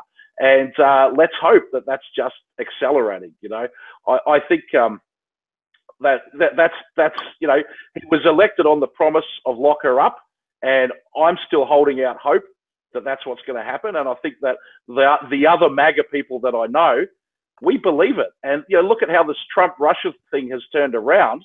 For a while, that was the dominant narrative for a year, that Trump is a Russian agent and a Russian mobster and colluding with the Russians. And that all has fallen apart. And now that's pointing back to Andrew McCabe, this guy, Peter Strzok or whatever, you know, having an affair with an FBI attorney. Like, all of this corruption within the FBI and the DOJ is being totally exposed right now. And this is the type of thing that Trump said he was going to do. So, you know, it's too early to give up, to say, well, you know, Hillary's not in jail, but Jerusalem's the capital of Israel now, so Trump's a sellout and will never achieve anything. I don't know. I still have faith. We'll see what happens. But if we're talking again in a year and she's still walking free and Podesta's still walking free, then, you know, I'll be turning on him just like you guys. Do you have anything to say about that, Titus? I know you're moving around. Yeah, I'm actually going to have to sign off soon. I'm going to have to leave work, but no, I'm actually in my actual work office. This is kind of strange to be live streaming from in here, but here I am. What do I think about all that? I have high hopes that maybe Trump will keep all of his campaign promises. Unfortunately, as I tweeted out earlier, you know, someone tweeted out a thing. It was like 7 or 8 campaign promises that Trump made, and he kept like all of them. And unfortunately, I didn't like some of his campaign promises, but he is keeping them. And the one that's left, basically, is Hillary Clinton not being in jail. So if he is going to go like 9 for 9 or something on his promises, that's got to be one of them that he still has yet to keep, that he should keep. I also just saw that it came out that Mueller is like on Clinton's like side. like the guy investigating the Russia thing. Like some new emails or something came out. I just saw Chris Simpson's YouTube channel, Bait and Sketch it used to be called, just did a report, and I saw it on Steam It about that. And he's always very accurate, and I'm sure when I go look through it, there'll be links and things like that. The other thing, what was I going to say? Oh yeah, the leg thing with McCain. That is really odd. And I did a video on that, and I documented that on Steam It as well, that McCain did switch his leg cast, which doesn't make any sense. Like you said, Steve, like, why would he do that? There's no reason to switch it. He couldn't have possibly recovered from the injury he supposedly had in the time frame, and there would be no reason to put it on the other leg. Like, when you get a cast off, you don't put it on the other leg. The other leg is stronger because it's been the one being used the whole time while you had the cast on. So that whole excuse, anyone that's played sports knows that. That whole excuse is just bogus. It's totally bogus. So I don't know. You know, maybe those guys are. I have to say, like what you said. You said it's impossible to understand why he would do it. It's just so crazy. That's what I think too. Is he just fucking with people? That's what I thought to myself. Maybe he's just fucking with people. Although I don't know if that's something he would do, because it's so absurd. Of course he would know. And if he had an ankle bracelet, it would be on one ankle. So was he taking it off to show he didn't have an ankle bracelet on that ankle? Or was it just to mess with people who are following this Q thing? I mean, that's such a weird story. I didn't report on it for that reason, because I couldn't figure it out. I mean, it doesn't make any damn sense. But I guess, you know, to Steve, and the NSA stuff was something Q talked about. And I was maybe grabbing onto that idea that was the reason some of these women were coming forward, because the NSA told them they had backup evidence for them in case things went wrong, or in case these guys wanted to say they were lying. So, you know, we can always hold out hope for that, and that he's going to go further. And I agree. I think that the child abuse stuff, particularly stuff like satanic ritual abuse, which is what's involved with a lot of these elite people, it's very hard to accept. It was maybe one of the last subjects of truth that I got into, just because I didn't even want to believe it was possible. So maybe people seeing this unexpected sexual misconduct from people that they might have trusted before, maybe people seeing that is the next step down to exposing the rampant pedophilia. And if we don't believe that Donald Trump is involved in that, which, and he's pretty good friends with Epstein, and there are a lot of stories, and he has that modeling agency, you know, with girls that are, you know, under 18 and stuff, coming in on H-1B visas, and there's some questions there. But if he's straight, I mean, there is an argument you can make that we're going down the right road for solving it. So. And Titus, thanks for joining me. If you have to go, by the way, anytime, but thanks for joining us. If you're not able to say goodbye, it's been great having you, but stay on as long as you want. Go ahead, Steve. Yeah, I was just going to point out something, which is about a year ago, there was a coup at Fox News, and basically Rupert Murdoch's sons took over Fox News, and they kicked out Roger Ailes, the founder, basically in a sexual harassment scandal. And then Bill O'Reilly lost his show in a sexual harassment scandal. And shortly thereafter, Greta Van Susteren and Megyn Kelly as well were kicked off the network.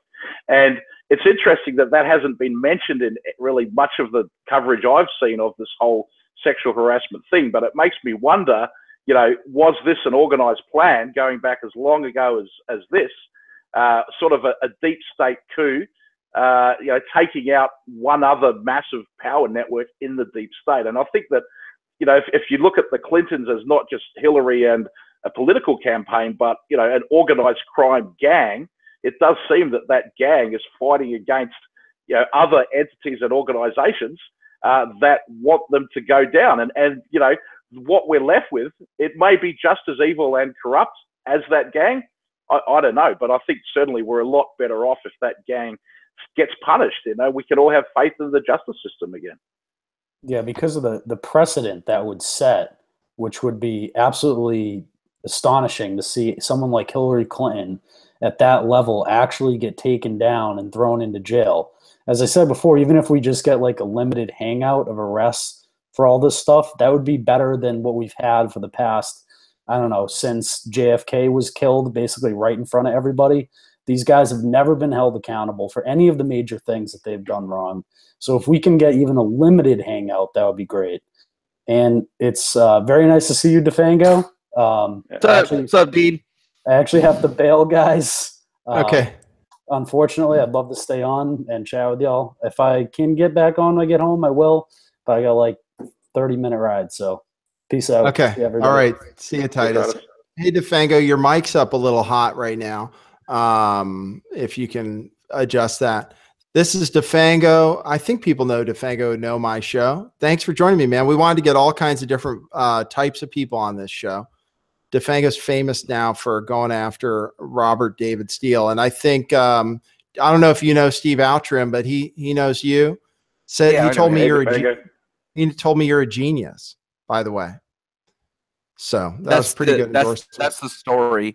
That's the story that's allegedly out there. But I mean, I would probably be a lot better off in my life if that was, 100% true. So it's, thank you. But I mean, it seems like there's a lot of weird stuff. I was actually just listening in on some of the Q stuff you guys were talking about. And I think everybody is kind of spot on with a lot of it, because it does seem like, there should be something going on with Hillary Clinton and that whole deep state affair. But I feel like there's still a lot more players that are going to be exposed. I was talking to some individuals too, and I heard that the 7th, December 7th, that there was going to be a little bit more information that might be trickling out associated with some of this stuff that we've been looking at. Well, we don't have long to wait since that's today. And by the way, there are protests going on today too. I didn't mention that earlier, in front of Verizon stores for this net neutrality. And I don't know if we think that's a problem too, but actually, since we were on Q and Defango has some unique perspective on this, particularly since we talked about it, how I mean, you're the puzzle guy, you're the ARG puzzle guy, basically. I mean, you live stream and you kind of end up promoting these puzzles like Cicada 3301 and Tengri, which I don't really know that much about. I found out about the SVV, of course, and how that was related to Ohmcoin. And that was kind of another one of those ARG type things. It turned out. You said when you read the Q post that they kind of read like an ARG, and that's kind of where I ended up coming down on it. I mean, am I saying accurately what you? No, you're pretty accurate, actually. You're pretty accurate. Yeah, when I first started coming out, I was seeing some kind of like, what would you call them, outliers that seemed to connect to some of the stuff that I had seen from the Cicada 3301 puzzles this year. There was like mentions on October 13th of the White Rabbit, and then I just recently found a mention to follow the White Rabbit from September 25th, and it's on Bitstream, and there's like a Cicada 3301 channel that's been posting videos, and that seems to be like the first time that it came out, at least from what I've seen this year. And I did a lot of research last night into some Bitcoin puzzle. There's a puzzle with like a bunch of Bitcoin that's up for grabs right now. But this puzzle seems to play into everything that we've been looking at with like the Q stuff. Like it's an Alice in Wonderland chess set. It looks like the final battle that Lewis Carroll talks about. If you read the Alice in Wonderland, he maps it out being like a chessboard. But it was really interesting to me because this is from 2015 and this is on the blockchain, like the Bitcoin blockchain.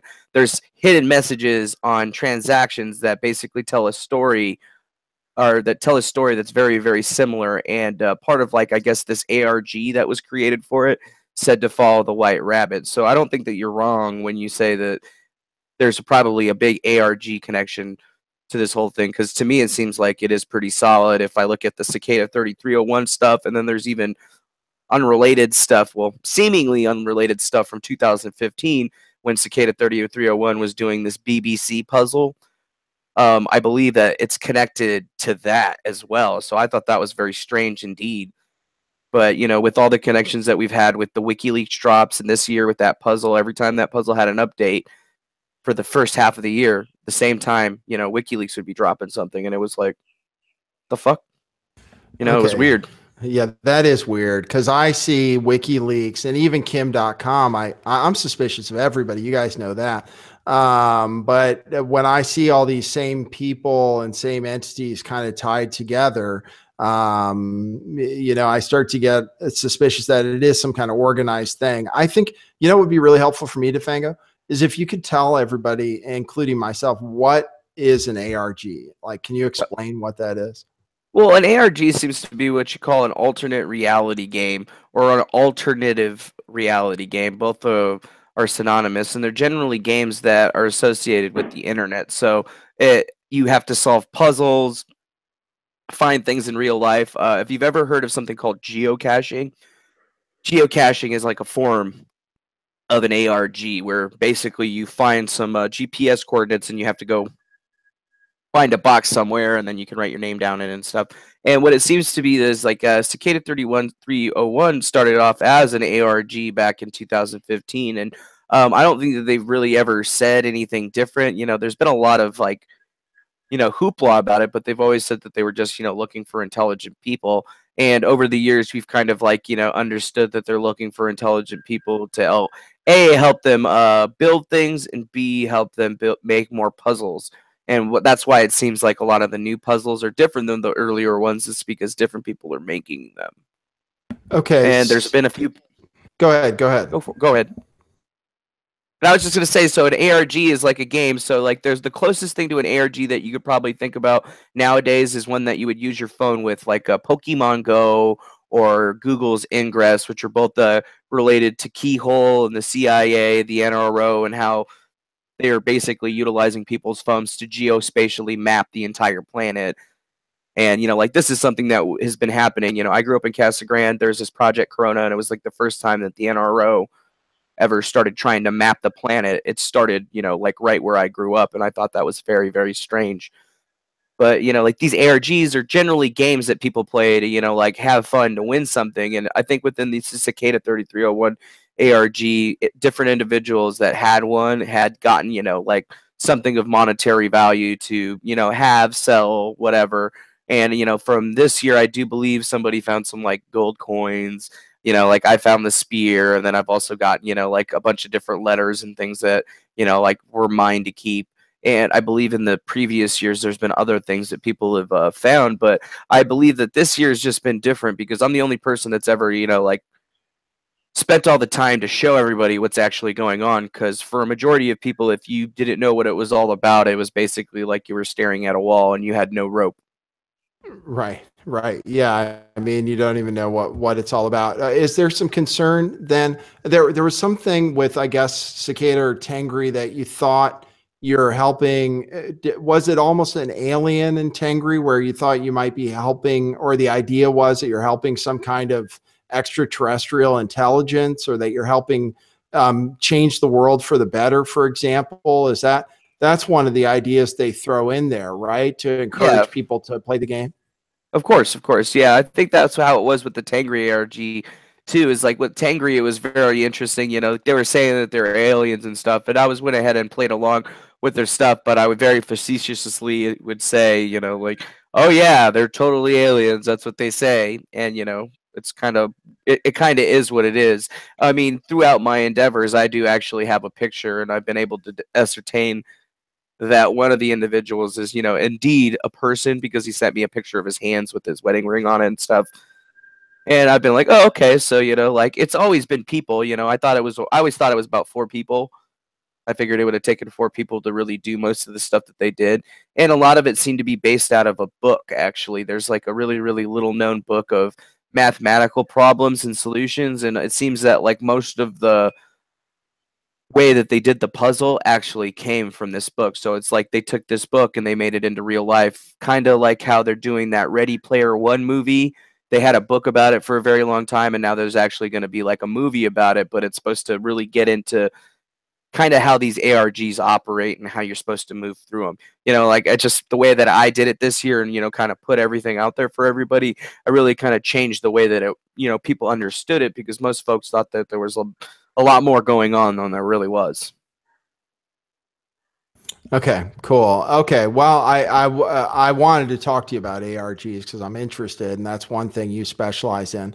But we are talking here, I don't know if you knew that, Defango, we're talking about what we think for this world, and maybe for us as YouTube producers, what the biggest problems are, what those solutions might be. I haven't gone to you, Steve, yet, have I?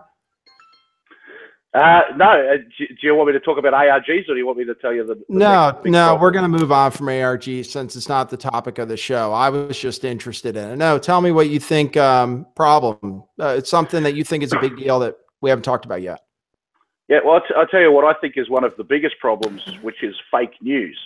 And the reason that fake news is a problem is that we're going to be given, you know, Google and Facebook as the solution to this fake news. And, you know, how do Google and Facebook decide what's fake news or not? Well, they go to Snopes. And, you know, the whole world is going to be driven by Snopes. Did we land on the moon in 1969? Snopes. So I don't think that we can rely on the system to fix this fake news problem for us, because the system is designed to feed us propaganda, you know, keep them in the dark and feed them bullshit. And, you know, for us as a people to move forward, that, you know, the internet's such an incredible tool for knowledge. And we've been blessed that we could get this knowledge and we can make things up for ourselves. And this is why these YouTube truth channels are so important, because this is an opportunity not just to share the knowledge with people, but to actually help them understand how to think for themselves and how to process this information. So, you know, I think that there's an answer in how we deal with fake news. And I don't want to get too caught up in the blockchain again, but the blockchain is not just about cryptocurrency. It is about having, you know, a record that everybody can rely on because it's shared. So, you know, I have an idea that I call on the record, and basically you could get any topic or any concept and you could put it on the record. So people who make a claim and they want to be known in history as they were the first one to ever make that claim, there they go, that's on the record. But it would sort of become like Wikipedia. So there would be an area of a fact, and then people could go on the record and they could put all the evidence for either side of the argument around that fact. So you might say something like, you know, Pizzagate, and all the people who say, well, you know, Pizzagate, that's a conspiracy theory, they could come on the record and they could add all of their evidence that, you know, from their side shows it's a conspiracy theory. And those of us who think that it's very much real would come and we could put all of our evidence, so then people could see for themselves for any particular topic, well, what is the actual evidence?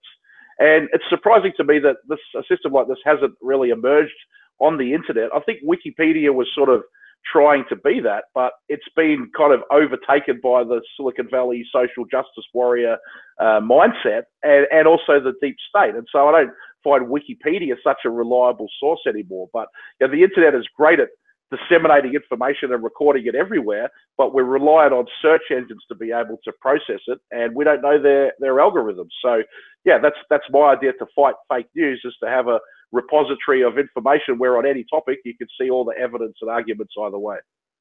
Is there a way to do that? Is there a way to compete against Wikipedia at this point, or does the blockchain give you some kind of new solution for that? Or well, blockchain technology gives you the way to record something where it can't be tampered with. Like, for example, you know, I use the Wayback Machine at archive.org all the time in my research. And if I find something that's particularly juicy information about, say, the deep state, and it's been deleted from the web, but it still exists in the Wayback Machine, you know, that gives me a lot of reassurance that that information is true, because there's no reason to bother deleting it from the internet if it's just a load of crap, right? So the stuff that gets pulled off the internet is arguably even more valuable than the stuff that is on there. But the Wayback Machine, even then, you can't trust it. And, you know, I believe there's some information that's even been pulled from the Wayback Machine. So the blockchain technology offers a way that things can be recorded permanently. And it doesn't have to be an existing blockchain. You can create a private blockchain specifically for this purpose. But, you know, we were talking before about Steemit, and how when you publish to Steemit, you can go back to your post to edit it, which is quite a useful function. As an author, I like to be able to do that. But in terms of recording facts, it's only 7 days, though. You can't edit them after 7 days. Is that how it works? Okay, yeah, because I didn't know you could edit it at all. At least with DTube, you can't way to change anything on it. It was just like whatever mistakes or whatever misspellings, and it's out there. The well, one of the things, and what that relates to is, 1984, and what we're seeing these days in terms of how we're creating that 1984 reality is the whole idea of a memory hole and changing history. And what you're talking about, Steve, is exactly the defense against being able to erase history or remake it in the way that you want it to. And I'm with you. I think they scrub stuff off of the archive too. And I even went to a website that said this website does not archive ever. And I'd never seen that before. And I found that to be really suspicious.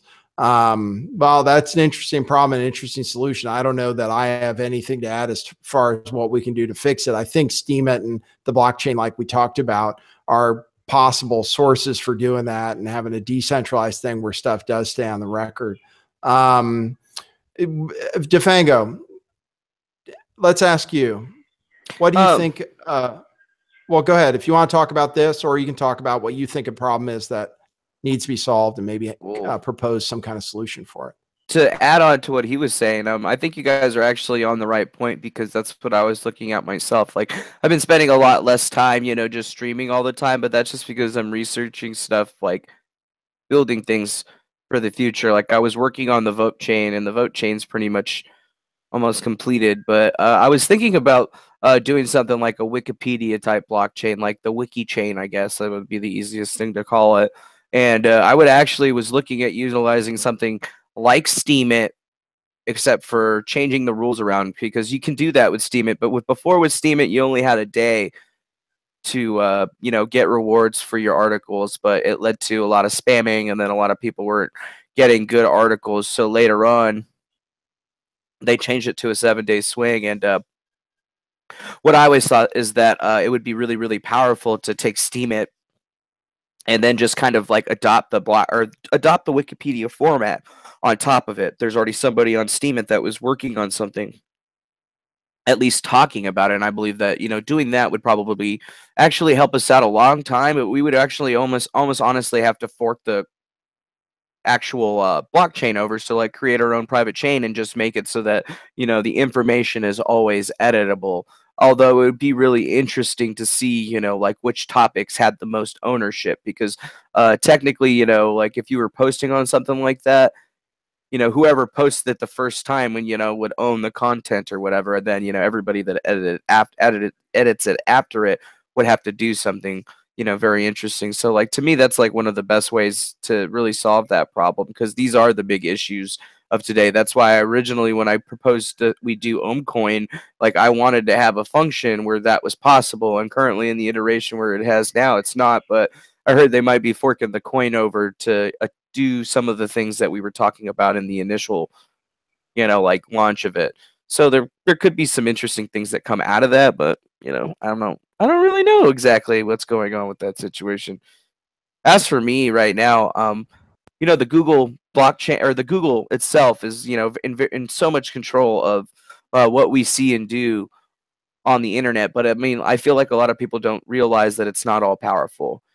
I mean, it can be manipulated, and it's effectively being manipulated by individuals, sometimes with no money or very little, resources. Although when big companies, ask for something to be done, they can remove shit from Wikipedia. They can get shit removed from the Wayback Machine if they choose to pay the right amount of money. And I think that the biggest thing that we could do right now is to get more people to have the awareness of what decentralization is, and what the blockchain and what Bitcoin and all these other cryptocurrencies really are. I think education, in my opinion, has always been like the main thing. And, as we teach more people about this type of stuff, I think it's going to be that paradigm shift that we're all looking for. The paradigm shift that changes people's mindsets, so they go from being, money managers to having to worry about their rubles or rupees or dollars every single day, to having to worry about, oh, wait a minute, my money's just making money for me. Because, it's a shift. Like I made the shift, and now I just look at my crypto and go, oh, God, well, what do I do now? I don't have to do shit. Why are you even still? It's sort of like I think about David Seaman. I'm like, what the hell is he? Why do I still have to watch him on YouTube? He should be, he should be a billionaire. He's been talking about Bitcoin and Ethereum so long. Yeah, it's great. It's great. Yeah, I feel I got in late, but even what I've seen, It's never too late. it's never too. We're not even. We're barely at the beginning right now, I think. So I advise what you guys probably do too. I just invited somebody else. There are a few people in the chat. James Munder and Frank Bacon. Frank Bacon is one of the people I follow on Steemit. I don't have his thing to I met send that guy him in person. Did you? Yeah, he might Yeah. be joining us if I figure out how to send him a link. So we have a few people in the chat. We're similar minded, certainly we're all on the Steemit blockchain solution kind of thing. Why don't you talk, Defango, because I'm interested. You pal around with some people who are Trump supporters, pretty adamant, I think. And here, hold on. I'm sorry. I'm having to do two things at once. I sent you a link to the Hangout on Twitter at James. Frank's got a Twitter? And I'll send one to you if you have somewhere I can. Okay. All right. What do you think about the right-left divide? That's what we were talking about. And did you work for Obama, by the way? Or you worked for the Obama campaign, right? Okay. I did. I volunteered though. I was a volunteer. So like I volunteered my time for the campaign for President Obama in 2008 in New Mexico. Because I was there for 6 months. Yeah. And you were on because you volunteered because you supported Obama, which I can say I voted for him 3 times, primary and both elections. So that's how I went. No, why did you volunteer then? Actually, I volunteered for the McCain campaign and the Obama campaign. So like I went for both of them. Like I applied for both of them. And the only reason I went to the Obama campaign was because they called me in about 15 minutes after I had applied, and basically told me that like, oh yeah, we'll pretty much set you up, give you a place to stay, pay your way. You're not gonna make any money, but you could just do your thing. And I was like, oh, that's great. So I just kind of showed up and was a volunteer. Like I wasn't really like in charge of anything. I ended up being in charge of like IT because nobody else knew what the hell they were doing in those areas, and I got to go around a couple places. But I mean, I didn't really have any political affiliation. I wasn't registered as a Democrat, and I didn't even vote in that election. I'll be perfectly honest. I didn't even vote for Obama or for the other guy. I was just there. I was just there to learn, really. Okay, all right. So I'll take your word for it. I think a lot of people accuse you of being an operative or something, right? You get accused of being CIA. I accuse you of being a shill for somebody. I am an operative for myself, right. My own intelligence agency. See, if you look right here, it's the first intelligence agency. Oh, there we go. First intelligence agency. So I started my own one, and if you notice, there's like the little WikiLeaks thing in the thing of it. I mean, everybody has their own little understandings of the world. I just kind of look at like the television show Mr. Robot, and I realize is that you could be an operative for anybody unwittingly, and you wouldn't know it. I'm pretty smart. I just keep to myself, and I work for myself. And over time, like I've built up other people, but we all have the same purpose, and right. Which is cool. I wanted. Oh man, sorry I cut you off. Your audio went out, and I thought you were done talking. I want to ask because one of the reasons I talked to you and I liked what you did to RDS is that you're not a staunch Trump supporter. How do you feel about Donald Trump? I think he's the Antichrist, and but that's like I made videos about it in the past too, and I have tons of Trump supporter friends, and I'm like, I really don't care about the presidency or right or left. I when I voted for him, like it was an active thought in my mind that if the world was going to burn, like this is going to be the funnest way, as opposed to like, the whole Clinton thing. So like I willingly went and did it so that, people would hate on me, and I get a lot of hate for it. But honestly, it's like I don't really even like I could give a shit about like the single political affiliations. I just want to see something happen. And it's very interesting to see that, most of the stuff that Trump has said that he was going to try to get done, he's working on, like there's only a couple other little tiny things that he hasn't gotten through. So, I mean, I can't really hate the guy, but, I still think he's the Antichrist, and he did just name Jerusalem, the head of Israel. So, I don't know. There's just a whole lot of biblical stuff going in there. And I'll be honest, I was always worried about that stuff when I was a kid, and it still hides in the back of my mind. And I'm just going to go ahead and stick with that, like I feel like we're at the precipice of something that's going to be really, really ridiculous. And then I think that both the people that are Trump's, staunch Trump supporters are going to be vehemently surprised with what actually happens. And I think at the same time, the Democrats and, the Hillary Hillbots and all the other that side of people, the Antifas and whatever, all those people are really, really going to not like what happens either. I mean, I feel like somebody's been playing their own game, and they're trying to get everybody to worry about this stuff that's up in front of us, and there's something completely different going on the backside that nobody's been talking about. But, like, I don't like to talk about that shit too much. So, but it sounds like you're convinced that there's some kind of paradigm shift coming, and you want to describe how you think that plays out? Well, I mean, obviously, like, my paradigm shift has always thought that I wouldn't get on the computer and start, talking and doing this stuff until a certain time. And I gave myself till like I was 30 to start, going and just speaking with people. And I've got a lot of content on my channel that shows that, like I've slowly but surely, like opened up more and more of my information to individuals. And I feel like there is a big paradigm shift coming. I felt it 10 years ago when I was sitting in front of a computer and reading things on the internet, and I've seen that it has grown like wildfire. Some of the stuff that I post every day on Steemit, my messages, this stuff was not, getting hit by anybody. And yet nowadays I feel like more and more people are becoming attuned to that, like, understanding. And I believe that there's a lot of people out there that are looking for information, that watch channels like your channel, my channel, like everybody's channel. Ultimately, at the end of the day, everybody has their own feeling. Everybody just thirsts for the fire of knowledge, basically.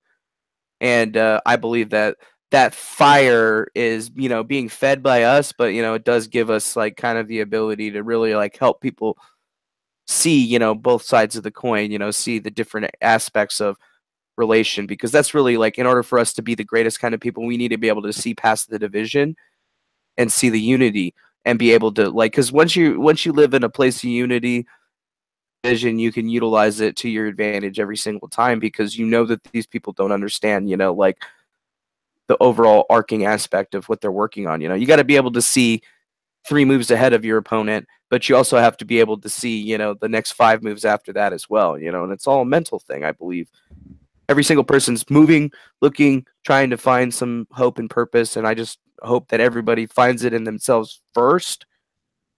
And that's what I'm seeing with a bunch of people all around.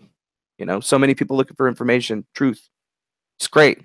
I mean, it seems like every one of those woo-woo people that was out there 10 years ago that said people were crazy, they were saying that this was going to happen, and then here we are. So what's the next step? I don't know, some crazy shit in the sky? That would be cool. Probably not going to happen. Well, I think. Go ahead. I think, Defango, you're a pretty positive guy, and Nathan, don't take this the wrong way, but you can come across as a little cynical at times. And I think it's important for all of us to stay positive and think positive and try to be on that higher frequency vibration, because I think the world is getting better, and I think the world wants to get better. And these technologies, the internet, the web, live streaming on YouTube, cryptocurrency, these are all signs of the evolution that, we're going through to a better world. Like you say, Nathan, we're building a new heaven and a new earth together. So what do we want that to be? What are the components of it? Well, I think something that's based on truth and not propaganda, I think that's really, really important. And I think the point Titus made earlier as well, that, our biggest problem is still child sex trafficking and the rule of this Luciferian pedo cult at the top of echelons of society. that's a problem too. So how do we get past it? Well, we evolve past it to the light, because these are things of darkness, and the creatures of darkness can't exist if they're exposed to the light. You're Good. exactly right. Well, you know what? I think since I had a few people joined, but I think that's the right message really to end on, and we've done a nice 2-hour show that people can consume after the fact. I think I was thinking of the law of one, the law of love, universal love, and that's what I tried to do. I invited all kinds of people on this show, including you, Defango, we've definitely had some issues before. But I'm trying my best to do my part in that by bringing people together to talk about stuff like this. And I think we're going a long way. I think all three of us, you know, like we have to change ourselves first. And that's something I've been working on diligently and changing a lot. And that's how the world changes. And every person that we reach out to has to do that for themselves too. Mm-hmm. So did you guys have any closing last words? I know you weren't on too long, but yeah. I do. Yeah. I wanted to share something with you, Nathan. I've talked about it on my show. It's kind of when the Tengri stuff started to happen. I was working on, you know, like Buddhism, but I had met a really, really high spiritual guy, and it was really funny. He gave me his book. He never talked to me. He did some weird thing until he looked at my necklace and realized that I didn't need to have the thing done that he was trying to do. He just gave me a book, but he always told me that I wouldn't figure out what the book would have meant until much later. And I've been like always going back to it. But it's like Buddhism and Taoism, and he's this guy is so smart. He just connects everything. But he always shared something with me, and it's like our first empowerment. And I wanted to share it with you because, like, I think that if what you just said really just reminded me of it. And the first empowerment is very simple. It's like, I goes like this. It says, I have the power to create soul healing miracles for myself and everyone around me. You have the power to create soul healing miracles together for yourself and everyone around you. Together, we can create soul healing miracles for everyone and countless stars, galaxies, planets, and universes. You know, like that's an empowerment. And that's something that I like to share people because, you know, you have to be able to repeat that to yourself. Number one, you have to repeat it to your friend, and it's all based in love. Like, love yourself, love your neighbor, love your world. And I think that that's like the first step for anybody out there that just trying to like find unity, you know, regardless of what happens between people. I mean, with me, that's always number one. Number one. All right. Great. Thanks, guys. I think we covered what we needed to cover for today. I'd like to do this every Thursday. There were, like I said, Frank Bacon, James Munder were both in the chat. I'd love it if they could join me next week. I had a little bit of a connection problem this time. Maybe it'll be better next time, but I just think it was great. I really think it was great having both of you guys on and Titus earlier and Ryan earlier. And I'll have to make sure to put links to everybody's channel. Do you want me to put anything in for you, Steve? Yeah, you can. I'm at Steve Outtrim on Twitter, and I've got a YouTube channel, Steve Outtrim, as well. You can find some of my videos there. Okay, cool. Okay, at Steve Outtrim on Twitter. Okay, I'll put that in the and Defango, you guys can find his channel too. And then we also had on the Last American Vagabond, who you can find on that channel just by searching those words, and I'll put a link to his channel in the description. And you can also find Titus Frost, who's Dean Fugere. Oh, Free Doshi. I'll tell you more about t-shirts. Free Doshi. We're gonna make some more Doshi gear. We have some stickers coming. You'll have to order some. Defango, since you created the original Where's Doshi or Free Doshi t-shirt. He's got his Actually, it was one of my subscribers, but yeah, no, I still have it.